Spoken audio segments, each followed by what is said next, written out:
Di dalam nama Tuhan Yesus Kristus kami mengucap syukur. Haleluya. Amin. Ada sukacita, amin. Haleluya. Kita angkat pujian kita, telah lama aku cari-cari.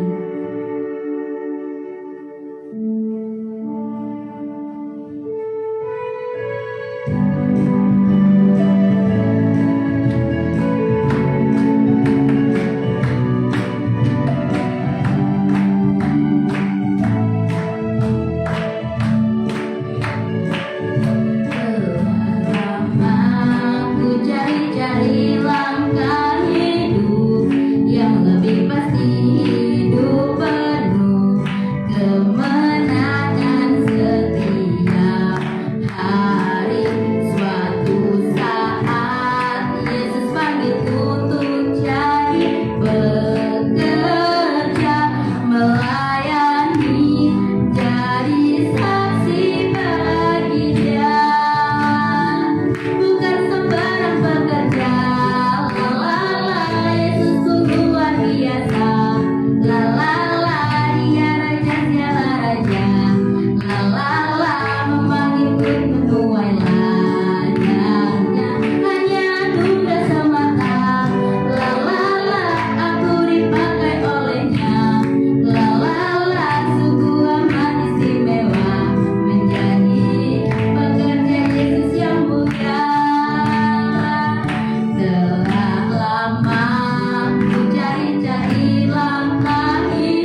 pulang dari Blitar. Mbah, ayo.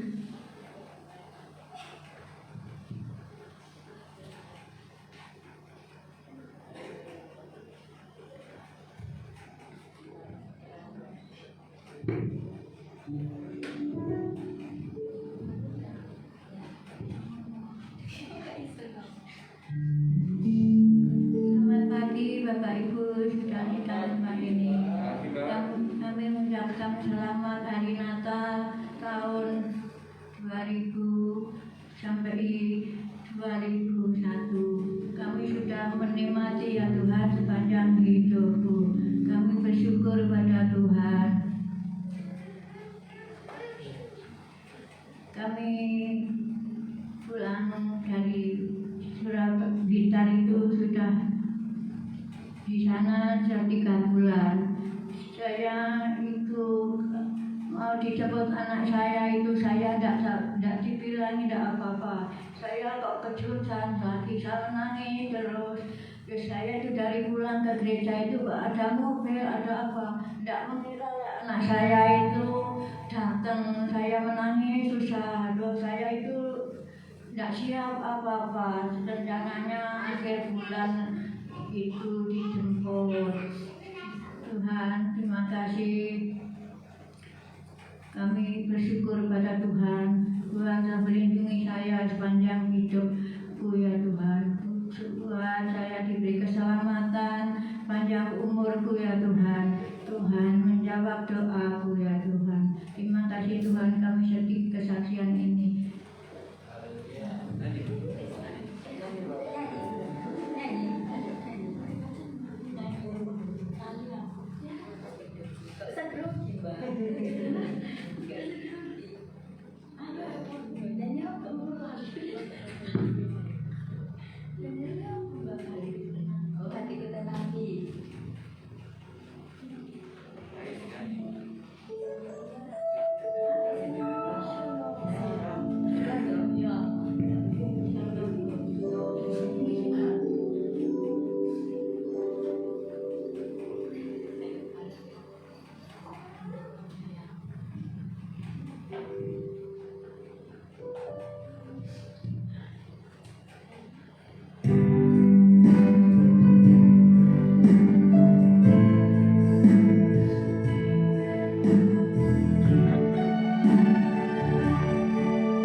masih buka ruang kesaksian bagi yang ingin menceritakan cinta kasih Tuhan.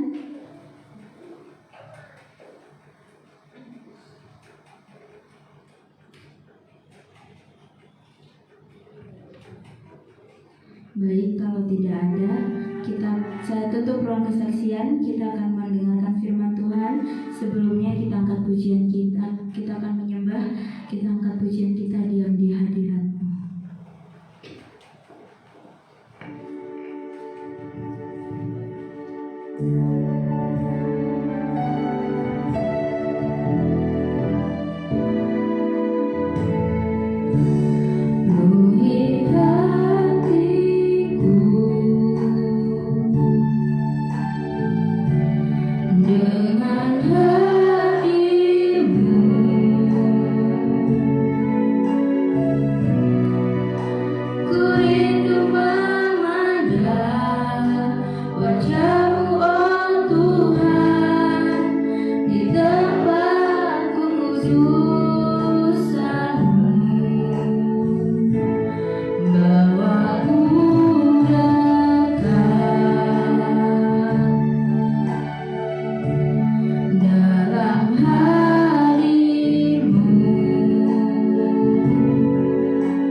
Suaramu, oh Tuhan, di tempatku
Shalom. Selamat pagi Bapak Ibu yang saya kasihi di dalam Tuhan Yesus Kristus. Selalu menjadi harapan kami supaya Bapak Ibu semuanya sehat, bahagia, dan diberkati Tuhan. Saya juga melihat ada wajah baru. Mungkin karena kena masker jadi saya nggak bisa melihat. Bapak Ibu bisa memperkenalkan diri mungkin.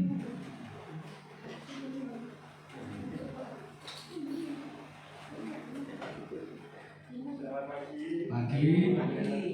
Saya dari keluarga Thomas. Kediaman saya di Blok DE nomor 7. BE nomor DE DE Delta Eko nomor 7. 7. Bapak Thomas ya. Selamat datang Bapak Thomas dan Ibu. Terima kasih untuk kehadirannya pagi hari ini. Monggo silahkan duduk kembali. Saya mengucapkan selamat datang di keluarga besar GPDI Anugerah. Semoga bukan menjadi yang terakhir ya, tetapi kita bersama-sama akan beribadah memuliakan Tuhan di tempat ini. Puji Tuhan Bapak Ibu, tema kita hari ini berbicara tentang kecewa. Apa itu kecewa? Ada yang bisa mendeskripsikan? Sebuah perasaan tidak senang yang dialami oleh seseorang karena harapannya atau keinginannya tidak terwujud. Jadi kalau kita punya suatu keinginan tetapi ternyata tidak bisa terwujud, membuat kita menjadi kecewa. Kecewa adalah bagian dari emosi dan pasti ada di dalam diri manusia.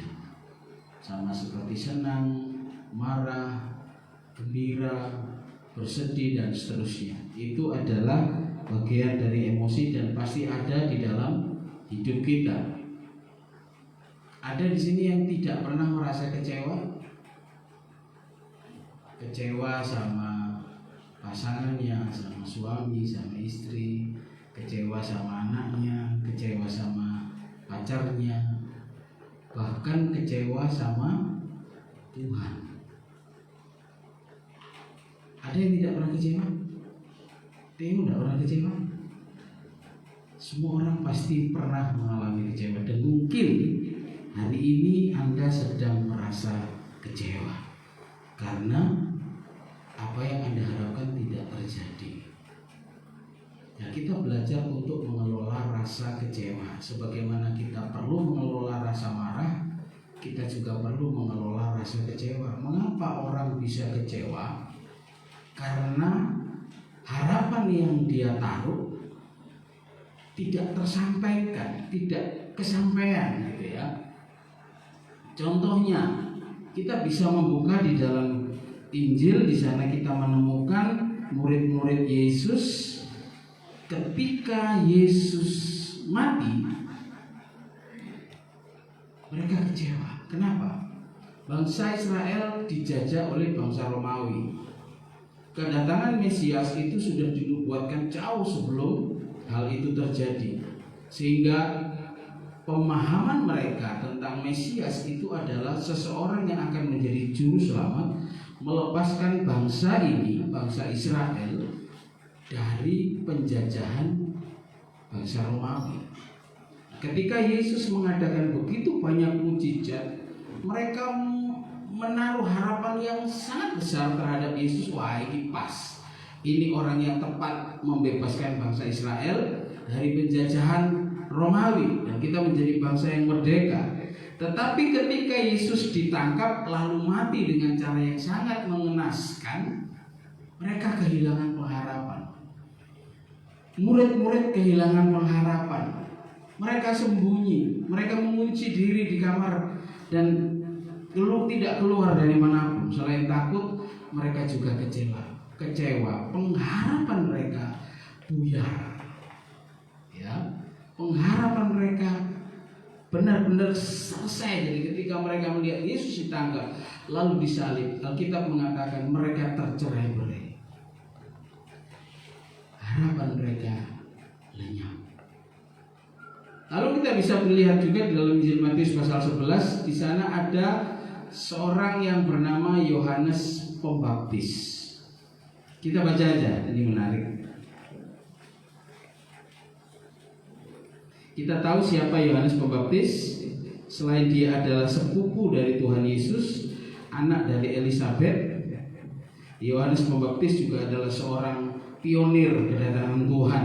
Dia mempersiapkan jalan untuk Tuhan dan dia membaptis banyak orang, bertobatlah dan sebagainya. Kita baca ayat yang kedua. Di dalam penjara Yohanes mendengar tentang pekerjaan Kristus, lalu menyuruh murid-muridnya bertanya kepadanya. Perhatikan pertanyaannya Yohanes. Engkaukah yang akan datang itu?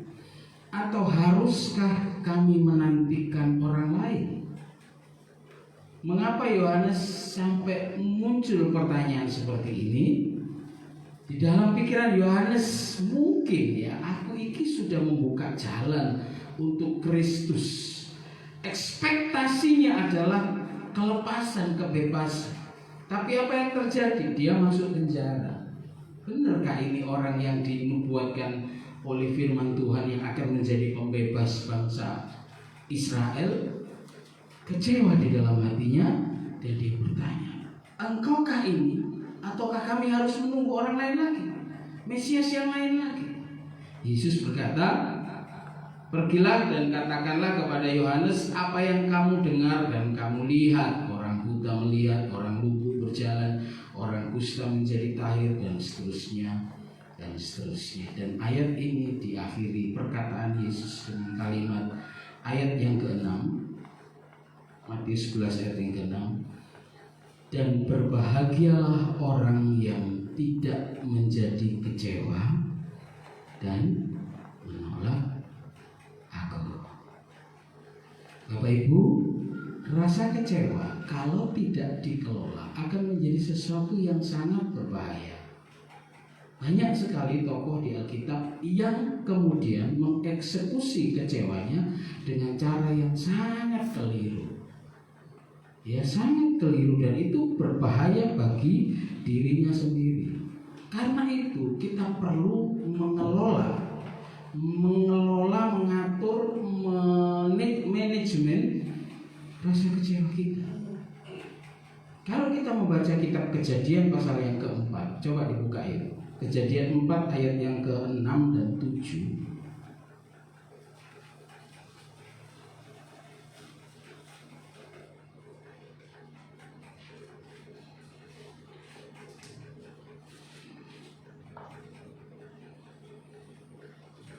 Ini ceritanya tentang siapa? Kain dan Habil.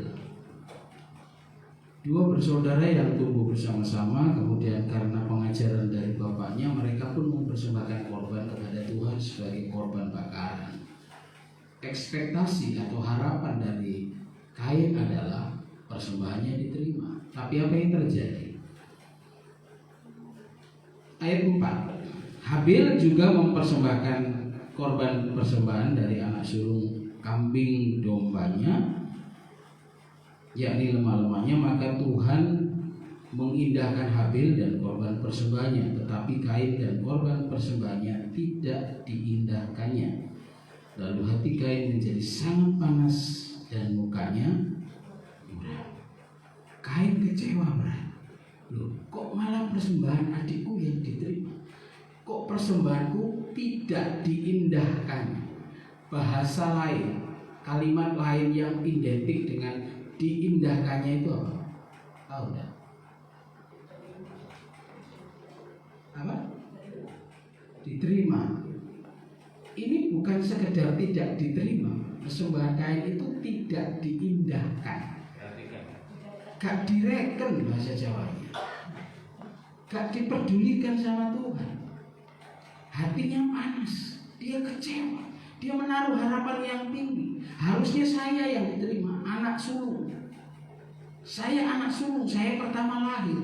Harusnya persembahan saya lebih diterima daripada persembahan adik saya.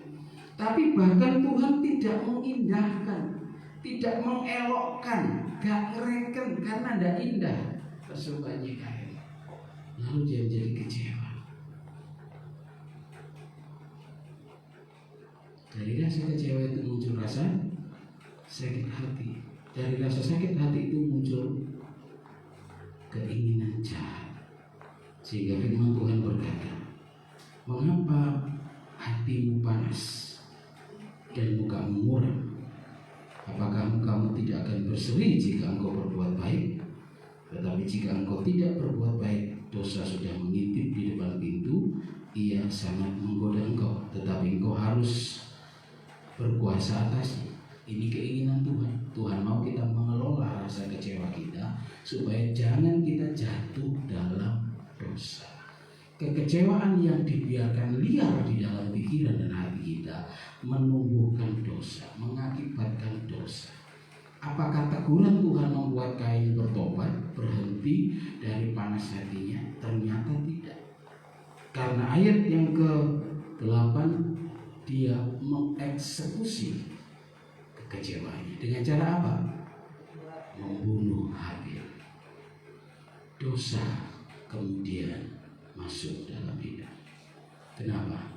Kekecewaan yang dibiarkan liar di dalam hati, kekecewaan yang dibiarkan tumbuh, tidak dikelola, tidak dikuasai, tapi dibiarkan itu malah disirami. Perhatikan baik-baik Bapak Ibu, iblis paling suka dengan sikap kecewa kita. Kenapa? Dia pasti sirami. Wis, gak usah Tuhan-Tuhanan, percuma kau sembahyang puluhan tahun, doamu gak dijawab tuh. Wis, gak usah mengampuni, kau ngampuni orang itu bolak-balik tetap melarang matimu. Wis, itu pekerjaan iblis. Iblis akan ngompori kita seperti ngompori Kain, sehingga Kain gak peduli dengan teguran Tuhan. Iki yang negur Tuhan loh Pak. Bukan manusia lagi yang negur, langsung Tuhan, firman Tuhan kepada Kain. Kain, mengapa mukamu muram, hatimu panas? Apakah mukamu itu gak akan bercahaya berseri-seri kalau kamu berbuat baik? Tapi Kain gak peduli. Dia eksekusi rasa kecewanya dengan apa? Melakukan tindakan licik, mengajak adiknya pergi ke padang, lalu di padang itu dia pukul adiknya, dia bunuh Habil. 1 Samuel pasal 18 ayat yang ke-7 dan ke-8. 1 Samuel 18.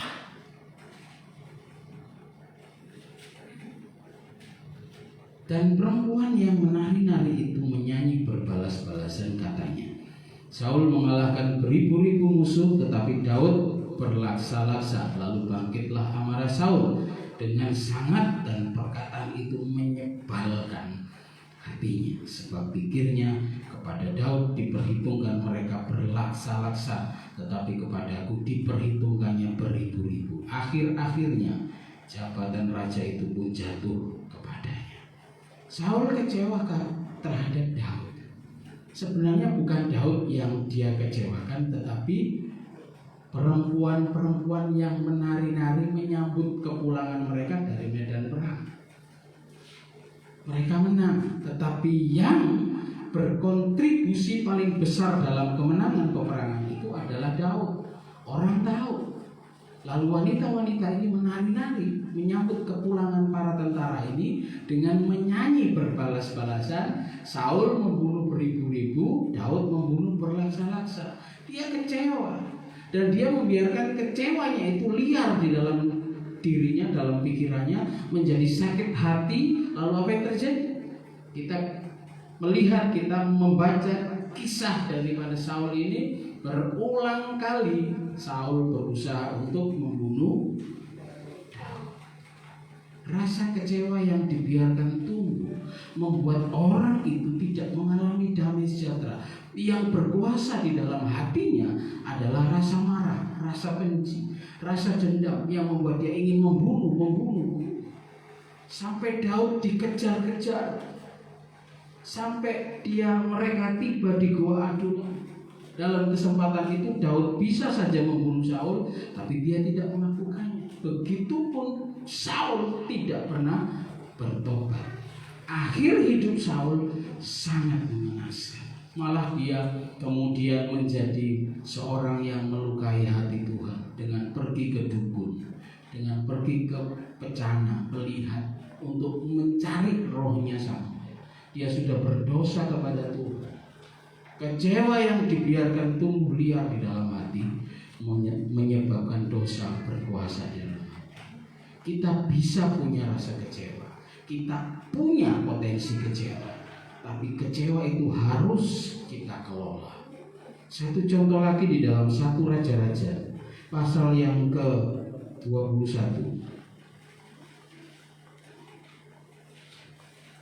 ayat yang kedua. Saya baca dari ayat yang pertama supaya ceritanya nyambung. Sesudah itu terjadilah hal yang berikut. Nabot orang Israel mempunyai kebun anggur di Israel di samping istana Ahab raja Samaria. Jadi secara geografis di samping istana itu ada kebun anggur, itu kepunyaan Nabot. Ya, berkatalah Ahab kepada Nabot, berikanlah kepadaku kebun anggurmu itu, supaya kujadikan kebun sayur, sebab letaknya dekat rumahku. Aku akan memberikan kepadamu kebun anggur yang lebih baik daripada itu sebagai gantinya. Atau jika engkau lebih suka, aku akan membayar harganya kepadamu dengan uang. Jawab Nabot kepada Ahab, kiranya Tuhan menghindarkan aku daripada memberikan milik pusaka nenek moyangku kepadamu. Lalu masuklah Ahab ke dalam istananya dengan kesal hati dan gusar. Ahab menjadi kecewa berat ketika keinginannya tidak terpenuhi. Di samping istananya ada kebun anggur Nabot, dan itu adalah tanah warisan atau tanah pusaka dari nenek moyangnya. Dan perintah Tuhan memang tanah pusaka tidak boleh dijual. Kalau toh terpaksa harus dijual, itu kepada saudara dekat, saudaranya, emasnya atau adiknya, atau pokoknya keluarga dekat, itu baru boleh dijual. Karena apa? Karena ini adalah milik pusaka, nama nenek moyangnya melekat di tanah itu, tidak boleh dijual. Jadi Nabot ini sedang mengerjakan firman Tuhan, tapi Ahab nggak peduli. Dia hanya punya keinginan, dan keinginannya harus terwujud. Apa yang terjadi? Dengan tipu muslihat istrinya, siapa istrinya Ahab namanya? Sebel. Benar-benar nyebelin ya, sangat menyebalkan. Dengan tipu muslihat Nabot dirajam batu dengan tujuan fitnah. Memang akhirnya Ahab berhasil memiliki tanah itu, kebun anggur Nabot, tapi kutukan Tuhan terjadi di dalam kehidupan Ahab. Anda bisa baca ceritanya, terlalu panjang kalau saya jelaskan di sini. Ini menjadi contoh bagi kita bahwa kalau rasa kecewa itu dibiarkan liar di dalam pikiran kita, dia akan meracuni pikiran kita.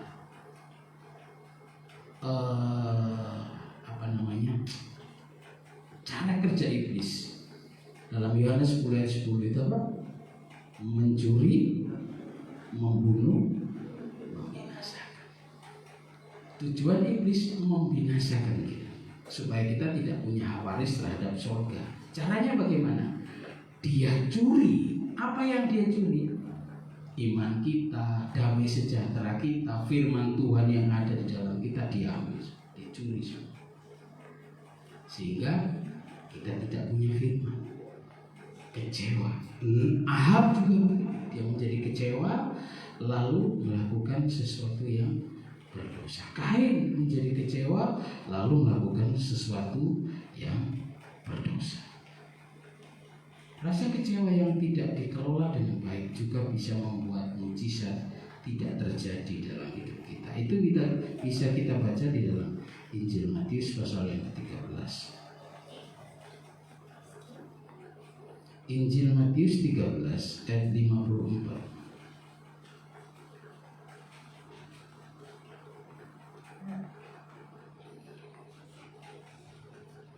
Setibanya di tempat asalnya, katanya pakai huruf besar, itu artinya Yesus. Yesus mengajar orang-orang di situ, di rumah ibadat mereka. Maka takjublah mereka dan berkata, dari mana diperolehnya hikmat itu dan kuasa untuk mengadakan mujizat-mujizat itu? Bukankah ia ini anak tukang kayu? Bukankah ibunya bernama Maria dan saudara-saudaranya Yakobus, Yusuf, Simon dan Yudas? Dan bukankah saudara-saudaranya perempuan semuanya ada bersama kita? Jadi dari mana diperolehnya semuanya itu? Lalu mereka kecewa dan menolak dia. Maka Yesus berkata kepada mereka, seorang nabi dihormati di mana-mana kecuali di tempat asalnya sendiri dan di rumahnya. Dan di Nazaret dia tidak banyak mengadakan mujizat. Ayat 58. Dan karena ketidakpercayaannya mereka dan tidak banyak mujizat diadakannya di situ. Rasa kecewa membuat mujizat terhalang bagi hidup kita. Rasa kecewa membunuh iman kita. Rasa kecewa mematikan damai sejahtera kita. Dapatkah rasa kecewa dikelola? Kita mengajar bisa. Contohnya Yusuf. Tahu kan kita semua cerita Yusuf? Yusuf adalah anak dari Yakub, 12 bersaudara, dan Yusuf paling disayang sama Yakub sehingga dia memperoleh fasilitas yang lebih dibanding saudara-saudaranya yang lain. Cinta itu membuat mereka kecewa. 10 kakaknya Yusuf kecewa kepada Yusuf. Sehingga ketika Yusuf menjalankan perintah bapaknya, pergi tengok kakakmu, dari jauh kelihatan Yusuf mereka sudah mereka-rekakan kejahatan. Yusuf ditangkap, jubahnya dilepas, dia dimasukkan sumur, potong kambingnya, darahnya dilumurkan di jubah itu, dikirim pulang ke bapaknya dengan katakan, Pak, tolong periksa ini jubah siapa. Begitu Yakub memeriksa itu jubah Yusuf, dia menangis dan berpikir bahwa Yusuf dimakan binatang buas. Yusuf diangkat dari sumur, dijual kepada pedagang Midian. Oleh pedagang Midian dijual kembali kepada Potifar. Apakah Yusuf tidak berhak untuk kecewa terhadap saudara-saudaranya? Sangat berhak. Sangat masuk akal kalau Yusuf kecewa. Kenapa? Dia dikhianati oleh saudara kandungnya sendiri.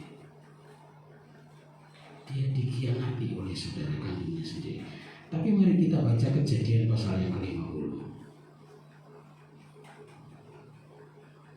Kejadian pasal terakhir.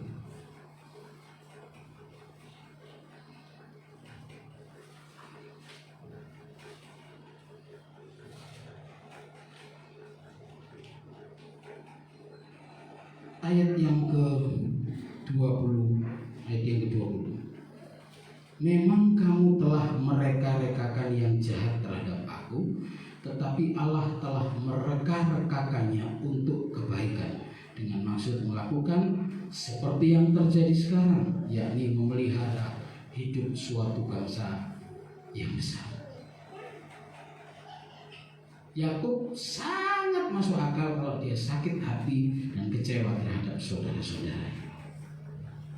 Jadi ketika saudara-saudaranya datang ke Mesir untuk beli makanan, kalau saya yang jadi Yusuf, wah ini kesempatan ini. Tipe nono ya, tak lepok penjara ganti ya. Tapi tidak. Yusuf justru memelihara mereka semua. Ini yang dikatakan. Memang kamu mereka-rekakan yang jahat, tapi Tuhan mengubah rekaan-rekaanmu itu menjadi rekaan-rekaan yang baik. Untuk apa? Memelihara kalian semua, bangsa yang besar. Kita mungkin bisa punya potensi untuk kecewa, lalu membalas kecewaan hati kita kepada orang yang melukai hati kita, entahkah itu suami, istri, saudara, anak, bahkan orang tua. Tapi Tuhan mengingatkan kita, Matius 11 ayat yang ke-6 tadi, berbahagialah orang yang tidak menjadi kecewa. Bapak Ibu yang saya kasih di dalam Tuhan, banyak persoalan yang kita hadapi di dunia ini. Kita berinteraksi dengan banyak orang, terlebih paling sering berinteraksi dengan keluarga kita. Apa yang mereka lakukan, apa yang saya lakukan, apa yang orang lain lakukan berpotensi membuat kita kecewa. Tapi firman Tuhan mengajarkan kepada kita supaya kita mengelola rasa kecewa kita, menguasai rasa kecewa kita. Karena firman yang sama disampaikan Tuhan kepada Kain, dosa sudah mengintip di depan pintu, engkau harus berkuasa atasnya. Kalau tidak, kita akan jatuh di dalam dosa, kita akan kehilangan upah, kita akan kehilangan mujizat Tuhan. Ini buat kita semuanya, buat saya terlebih. Banyak hal yang bisa membuat kita kecewa, tetapi mari kita mendengarkan firman Tuhan. Lalu bagaimana caranya kita bisa mengelola rasa kecewa kita sehingga kita tidak berdosa kepada Tuhan? Langkah yang pertama, mengampuni. Mengampuni orang yang mengecewakan kita, mengampuni sesuatu yang mengecewakan kita. Ampuni. Bukan hal yang mudah, tapi bukan sesuatu yang tidak bisa dilakukan. Mengampuni, melepaskan pengampunan membuat kita menjadi lega. Seperti firman Tuhan, ampunilah orang yang bersalah seperti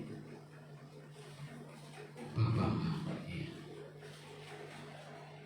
Doa Bapa kami, ampunilah kami atas segala kesalahan kami seperti kami juga telah mengampuni orang yang bersalah kepada kami. Artinya pengampunan kepada orang lain yang mengecewakan kita membuat kita diampuni Tuhan. Demikian juga sebaliknya, kalau kita tidak bisa mengampuni, kita juga tidak diampuni. Pertama, kedua, tidak mengasihani diri sendiri. Ini perangkap yang sering terjadi, yang sering dilakukan iblis. Rasa kecewa itu akan menimbulkan rasa kasihan terhadap Kristus. Kok ya cik namanya yo, repu yo, kok kayak gini. Ini bahasa Jawa. Kok cik mentoloni, aku tuh wis gini, tapi kok ya cik dikhianati. Itu rasa kasihan terhadap diri kita sendiri. Lepaskan rasa mengasihani diri. Diubah menjadi mengasihi orang lain, bukan lagi diri sendiri, tapi orang lain. Supaya kita tidak menjadi egois, hanya berpikir tentang saya, tapi kita tidak berpikir tentang orang lain. Tapi mari kita berpikir mengasihi orang lain. Yang keempat, kita percaya kepada Tuhan. Percaya betul bahwa Tuhan punya rencana yang baik terhadap hidup kita. Kita percaya bahwa selembar rambut pun dari kepala kita tidak jatuh tanpa seizin Tuhan. Kalau rambut saja yang tidak ada nilainya ini diatur sedemikian oleh Tuhan, berarti hidup kita berada dalam genggaman. Segala sesuatu yang terjadi di dalam hidup kita dalam rencananya. Yeremia 12:29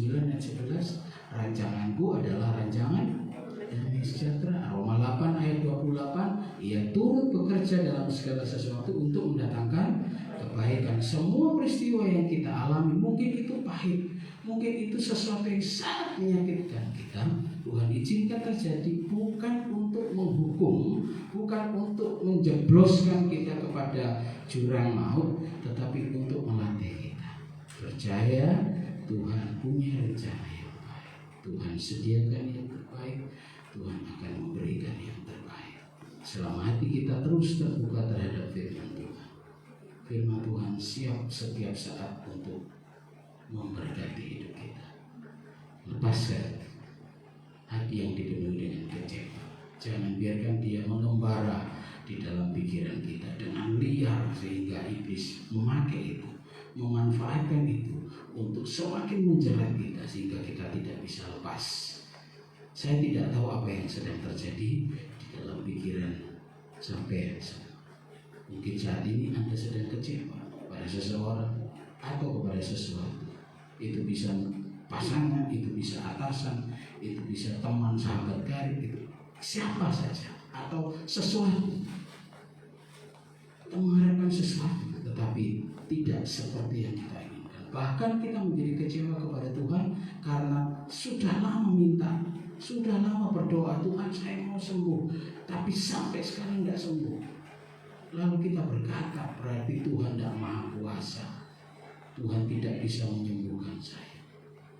Berbahagialah orang yang tidak menjadi kecewa dan menolak aku. Artinya apa? Ayat ini berkata bahwa orang yang kecewa punya potensi untuk murtad, untuk tinggalkan Tuhan, untuk menolak Yesus. Jadi kelola rasa kecewa kita. Apapun yang terjadi, kita percaya Tuhan punya rencana. Amin. Mari kita bangkit berdiri. Haleluya. Silakan musik. Kita angkat satu pujian. Dia mengerti, Dia peduli. Tuhan Yesus baik. Terima kasih Yesus.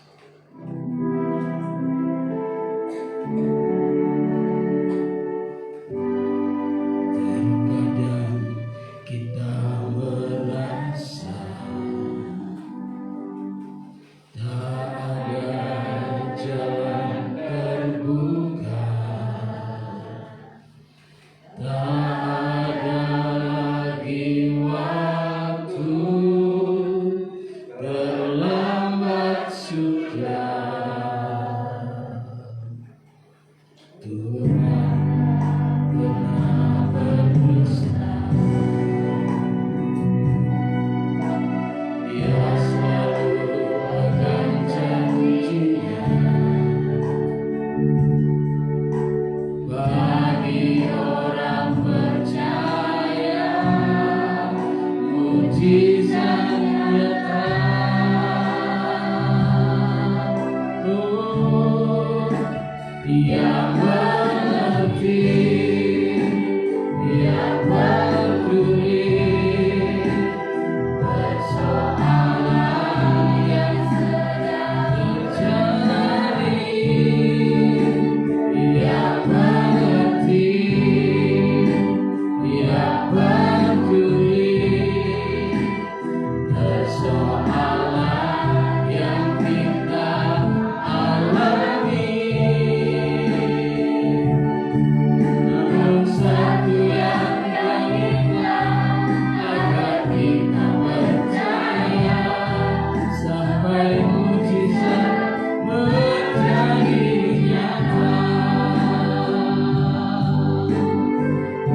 kita alami.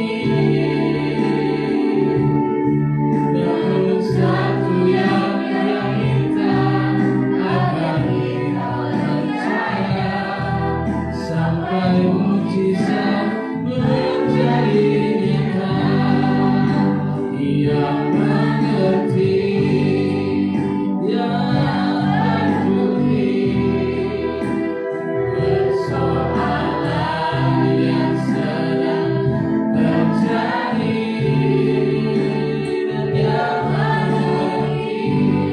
Allah kita mengerti, Tuhan kita peduli terhadap hidup kita. Dia siap untuk mengadakan mujizat-mujizat. Jamaah Tuhan, jamaah Yesus, bukan hal yang mudah untuk melepaskan pengampunan, bukan hal yang mudah untuk melepaskan diri dari rasa kasihan terhadap. Oh, satu yang dia minta agar kita percaya, sampai mujizat menjadi nyata. Satu hal yang dia minta agar kita percaya, sampai mujizat menjadi nyata. Bapak Ibu yang saya kasih di dalam Tuhan, perjalanan hidup kita bisa jadi masih sangat panjang. 2021 baru 17 hari kita lewati dengan hari ini. Banyak potensi yang akan menyebabkan kita kecewa di depan. Mungkin sekarang ini kita pun sudah mengalami kekecewaan. Mari kita dengarkan firman Tuhan hari ini. Kecewa yang kita biarkan dia akan membunuh iman kita, akan membunuh damai sejahtera kita, akan menghabisi iman kita, sehingga kita tidak mendapatkan apa yang Tuhan sudah siapkan. Tetapi mari kita belajar dari Yusuf. Kecewa yang begitu berat yang dirasakannya, dipandangnya dengan positif. Dia ubah cara pandangnya dengan memakai cara pandang Tuhan, sehingga dia bisa keluar dari rasa kecewanya, bahkan melepaskan pengampunan, bahkan memberikan kasih yang begitu besar, sehingga sesuatu yang besar terjadi, sesuatu yang luar biasa terjadi dalam kehidupannya, bahkan kehidupan orang lain. Mari kita ingat baik-baik firman Tuhan. Bukan saya lebih hebat, tidak Bapak Ibu, kita semuanya sedang belajar. Demikian pun hidup saya mungkin akan banyak mengalami hal-hal yang bisa memicu rasa kecewa, tetapi saya juga belajar sama seperti Anda. Kita semua belajar untuk mengelola rasa kecewa ini supaya hidup kita menyenangkan hati Tuhan. Dia mengerti, dia peduli persoalan yang sedang terjadi. Dia mengerti, dia peduli persoalan yang kita alami. Namun satu yang dia minta agar kita percaya, sampai mujizat menjadi nyata. Namun satu yang dia minta agar kita percaya, sampai mujizat menjadi nyata. Dengan kasih Kristus, Pak Denny berdoa menutup firman Tuhan ini. Terima kasih Tuhan Yesus telah mengangkat murid Tuhan. Kasih firman Tuhan Tuhan pagi hari ini Tuhan. Kami Tuhan merasakan dalam kehidupan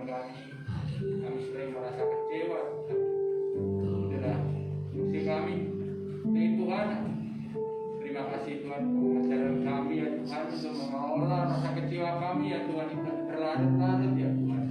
Kami yakin percaya Tuhan, kalau oleh pertolongan Roh Kudus Tuhan, kemudian kami merasa melawan kecewa ini ya Tuhan. Kami yakin percaya Tuhan, mau membentengi kami ya Tuhan dari godaan iblis ya Tuhan. Itu serahkan dalam tangan-Mu ya Tuhan, segala permasalahan kami, kecewaan kami, serahkan dalam tangan-Mu, lindungi kami ya Tuhan. Terima kasih ya Tuhan, kami tidak ingin terjerat dengan iblis ya Tuhan. Kami tidak ingin dicuri damai sejahtera kami Tuhan. Kami tidak ingin binasa ya Tuhan. Terima kasih ya Tuhan, yang menguatkan kami ya Tuhan. Menjadikan kami ya Tuhan. Terima kasih ya Tuhan, menguatkan kami Tuhan. Untuk mengelola ini ya Tuhan. Terima kasih Tuhan. Ampuni Tuhan, ampuni segala dosa kami Tuhan. Dan juga Tuhan, kami ya Tuhan boleh mengampuni orang lain ya Tuhan yang telah mengecewakan kami ya Tuhan. Ampuni ya Tuhan. Ampuni orang lain yang mengecewakan kami. Ampuni mereka Tuhan. Cuma boleh Tuhan merasakan damai sejahtera mereka ya Tuhan bersama kami ada Tuhan. Terima kasih ya Tuhan Yesus. Terima kasih atas firman-Mu yang menguatkan kami. Serahkan hamba-Mu ya Tuhan yang telah menyampaikan firman-Mu ya Tuhan. Ya Tuhan, hamba-Mu ini kau pakai ya Tuhan melalui ya Tuhan firman yang boleh disampaikan memberkati kita semua ya Tuhan. Melalui pelayannya Tuhan memberkati orang lain. Terima kasih Tuhan Yesus. Dalam nama Tuhan Yesus kami mengucap. Haleluya. Amin. Silakan duduk Bapak Ibu.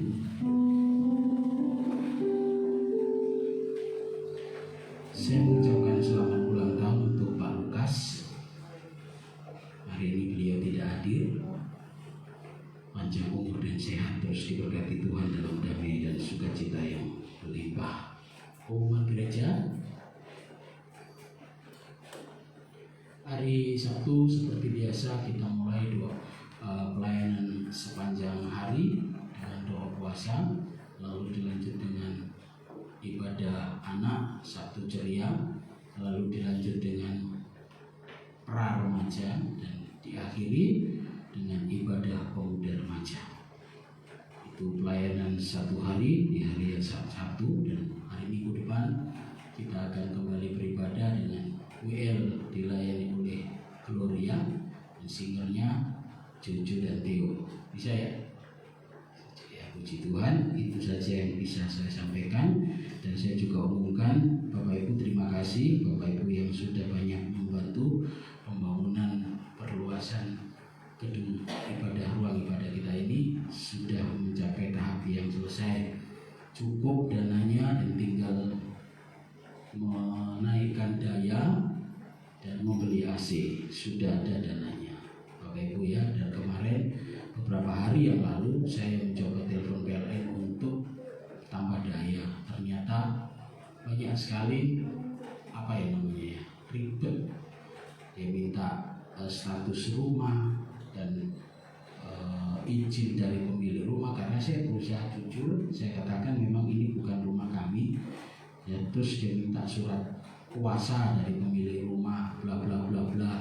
Apakah itu untuk rumah tangga atau apa? Kalau untuk ruang, saya jujur katakan itu pakai untuk ibadah ibu gereja gitu. Oh, berarti Bapak ini nanti tarifnya tarif fasilitas umum itu harus diurus bla bla bla bla.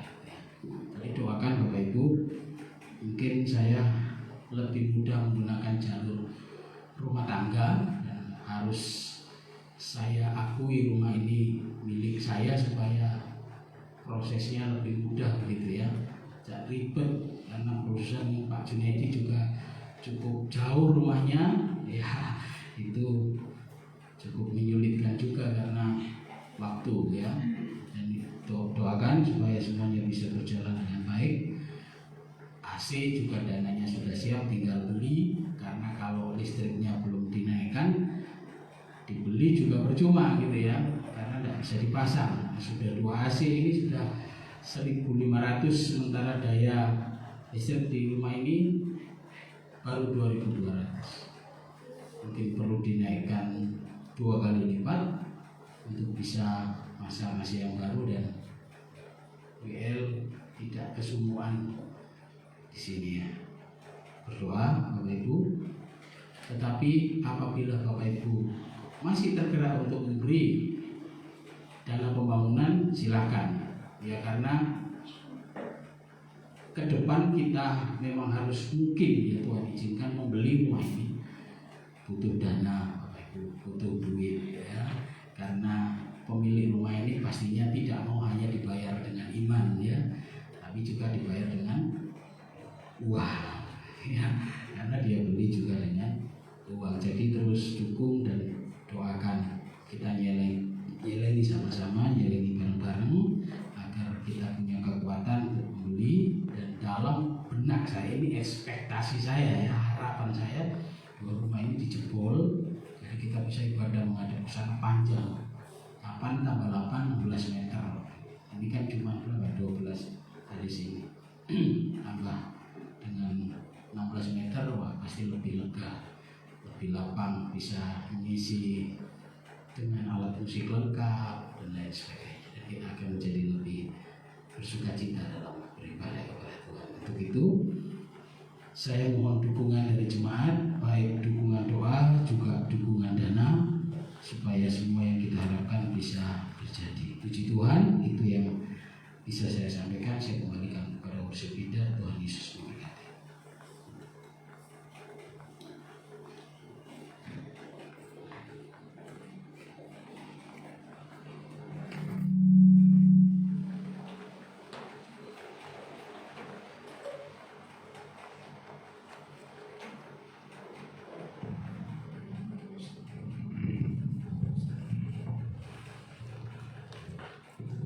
Kita akan memberikan persembahan. Sebelumnya kita akan berdoa untuk persembahan. Terima kasih Tuhan Yesus, terima kasih Bapa, kami mau memberikan persembahan. Berkati persembahan ini supaya bisa berguna bagi gerejamu, dan juga Tuhan berkati persembahan ini supaya bisa berguna bagi Engkau. Hanya di dalam nama Tuhan Yesus Kristus, dalam mengucap syukur, haleluya, amin. Kita akan memberi persembahan dengan kasih Kristus nanti, kasihlah dan kasih lo. Kita pujian kita betapa hatiku.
kami. Terima kasih Tuhan Yesus, pagi hari ini juga Tuhan kami mau berdoa bersama untuk bangsa dan negara kami. Kami berserahkan pemerintahan bangsa kami di dalam tangan Tuhan. Kami dicampur tangan Tuhan senantiasa yang ada di dalam bangsa kami. Terlebih di dalam setiap para pemimpin kami Tuhan. Tuhan urati mereka, berikan mereka hikmat Tuhan, sehingga apa yang harus mereka kerjakan untuk bangsa kami semua yang baik. Terima kasih Tuhan Yesus. Saat ini kami berdoa untuk Bapak Presiden, Wakil Presiden, para presiden yang Tuhan, dan juga berkati kehidupan mereka, sehingga mereka bisa mampu untuk melakukan apa yang sudah menjadi tanggung jawab mereka di dalam bangsa ini.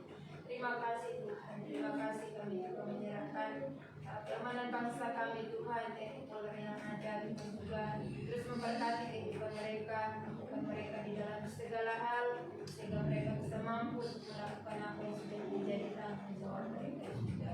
Terima kasih Tuhan, terima kasih saat ini Tuhan kami berdoa untuk setiap keadaan yang saat ini terjadi di dalam bangsa kami Tuhan. Banyak hal yang terjadi, baik itu dari gempa bumi, tanah longsor, bahkan sampai jatuhnya pesawat Tuhan, banyak jiwa yang menjadi korban. Kami percaya sesuatu terjadi, semua itu pasti atas izin Tuhan. Karena itu Tuhan berikan kekuatan bagi setiap keluarga yang mengalami yang ditinggalkan keluarga juga Tuhan yang memberikan kesimpulan. Terima kasih Tuhan Yesus, terima kasih Bapa di dalam surga. Kami percaya Tuhan pula yang akan memulihkan keadaan bangsa kami. Terima kasih Bapa di dalam surga. Pagi hari ini juga Tuhan kami berdoa untuk setiap gereja-gereja Tuhan yang ada di dalam bangsa kami, baik yang ada di kota-kota besar, kota-kota kecil, bahkan sampai di daerah-daerah transmigrasi. Tuhan terus memberkati akan setiap gerejamu untuk dikembangkan dimanapun berada Tuhan. Bahkan setiap para hamba-hamba Tuhan yang sudah Tuhan utus, Tuhan pakai hidup mereka untuk menjadi alatmu dimanapun mereka berada dan bersaksi tentang kebenaran firman Tuhan. Biarlah Tuhan juga senantiasa ada bersama mereka. Tuhan nyatakan setiap mujizat demi mujizat, sehingga setiap orang yang melihat bisa percaya dan datang kepada Tuhan. Terima kasih Tuhan, terima kasih Bapa di surga. Pagi hari ini juga Tuhan kami menyerahkan gereja Tuhan yang ada di tempat ini. Kami percaya gereja ini ada semua karena juga Tuhan. Karena itu Tuhan kami terus berserah kepada Tuhan. Biarlah Tuhan terus ada di dalam pekerjaan di tempat ini. Terima kasih Tuhan, kami berdoa untuk setiap sisi-sisi ibadah kami, baik ibadah raya, doa puasa, sekolah minggu remaja. Ya Tuhan Engkau terus memberkati dan pekerjaanmu ini semakin hari semakin luar biasa di hadapan Tuhan. Terima kasih Bapa di surga, kami menyerahkan kedua hamba-Mu, Bapak Ibu Gembala yang sudah menyerahkan hidup mereka untuk melayani di tempat ini. Biarlah apa yang sudah mereka kerjakan untuk pekerjaan Tuhan, kami percaya juga Tuhan yang memperhitungkan, bahkan Tuhan yang membalas segala pengorbanan mereka. Terima kasih Tuhan Yesus, inilah yang menjadi doa kami pagi hari ini. Kami serahkan hanya di dalam nama Tuhan Yesus Kristus. Kiranya Engkau memberkati aku melimpah-limpah dan memperluas daerahku, dan kiranya tangan-Mu menyertai aku dan melindungi aku daripada malapetaka, sehingga kesakitan tidak menimpa aku. Doa yang sama kami naikkan kepadamu Tuhan. Kiranya Engkau memberkati kami terus berlimpah-limpah dalam segala hal, terlebih di dalam hal-hal rohani, sehingga hidup kami berpadanan dengan kehendak-Mu dan memberkati orang-orang yang ada di sekitar kami melalui segala hal yang terjadi dalam hidup kami. Demikian Kau juga menjauhkan kami dari malapetaka dari sakit penyakit, dari apapun. Tujuanmu atas kami ya Allah, sehingga kami selamat, kami diberkati, kami dilindungi. Bahkan Tuhan menyatakan mujizat dan kuasa-Mu di dalam pekerjaan-pekerjaan kami Tuhan. Terima kasih, kami sudah menyelesaikan ibadah ini dan sebentar kami akan pulang kembali ke rumah masing-masing. Tuhan, sebelum kami berpisah, Engkau memberkati kami, berkat yang berlimpah-limpah di dalam jasmani, pekerjaan, usaha, bisnis yang kami lakukan Tuhan membuat berhasil. Tangan kami Tuhan berkati untuk berkreasi dan melakukan terobosan-terobosan baru, sehingga Tuhan, nama Tuhan dipermuliakan dengan kondisi kami, keadaan kami, karir kami, masa depan kami yang baik. Berkati terlebih rohani kami Tuhan, membuat kami menjadi semakin setia, semakin benar di hadapan Tuhan. Terima kasih Bapa, terima kasih, memberkati juga kesehatan kami, jauhkan dari segala sakit penyakit, kelemahan tubuh.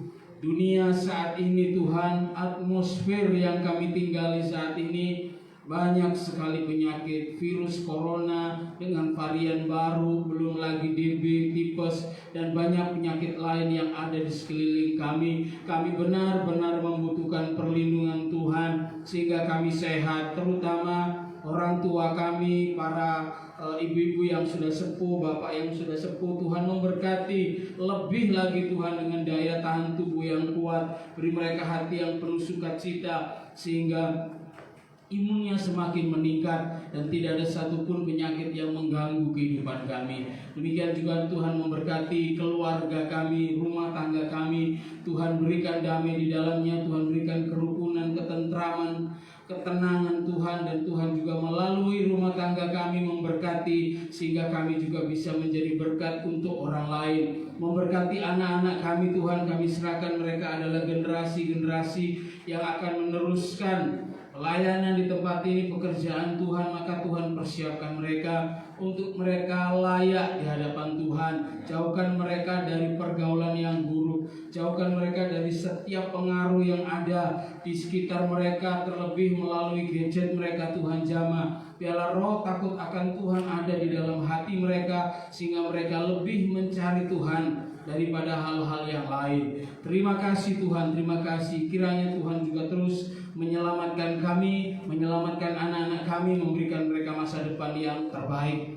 Tuhan, kami berdoa buat seluruh jemaat-Mu yang sudah hadir. Kiranya Tuhan terus memberkati mereka, memberikan mereka sesuatu yang lebih, sehingga pengorbanan mereka, harga yang mereka telah bayar, tidak menjadi sia-sia. Mereka memperoleh apa yang baik dan semakin baik. Yang sakit Tuhan sembuhkan, yang lemah Tuhan kuatkan, yang beban berat Tuhan berikan kelegaan, penghiburan, yang berkekurangan Tuhan cukupkan, bahkan limpahkan, sehingga tidak ada hal yang mengganggu damai sejahtera kami dan kami bisa terus memuji dan memuliakan nama Tuhan. Tangan-tangan yang sudah berkorban, tangan-tangan yang sudah mengembalikan milik Tuhan, Tuhan berkati berlimpah-limpah. Tuhan buka perbendaharaan sorga, kas sorga Tuhan limpahkan dalam hidup mereka sehingga mereka tidak berkekurangan, malah berkelimpahan dalam segala yang baik. Terima kasih Tuhan, terima kasih. Dan kalau sebentar kami akan pulang tinggalkan tempat ini, kembali ke rumah masing-masing, Tuhan menyertai perjalanan seluruh jemaat-Mu yang jauh, yang dekat, yang berjalan kaki, yang berkendaraan. Tuhan membungkus di dalam kasih sayang dan anugerah-Mu, selamat sampai di rumah. Bahkan apapun yang mereka kerjakan sepanjang hari ini, Tuhan terus menyertai. Terima kasih Tuhan. Puji dan syukur kami naikkan hanya bagi nama-Mu. Jemaat yang dikasihi Tuhan, terimalah berkat. Ulanglah di dalam berkat, kasih sayang, anugerah, serta damai sejahtera yang disediakan oleh Allah Bapa. Persekutuan dalam cinta dan kasih serta keselamatan di dalam Allah Putra, perlindungan, penghiburan, pertolongan oleh Allah Roh Kudus yang dikerjakan di dalam Tuhan Yesus Kristus akan menyertai kita, menolong kita dari hari ini sampai Maranatha, sampai Tuhan Yesus Kristus datang untuk yang kedua kali. Di dalam nama Tuhan Yesus Kristus kami sudah berdoa dan mengucap syukur. Yang diberkati Tuhan sama-sama kita katakan amin. Selamat siang, Tuhan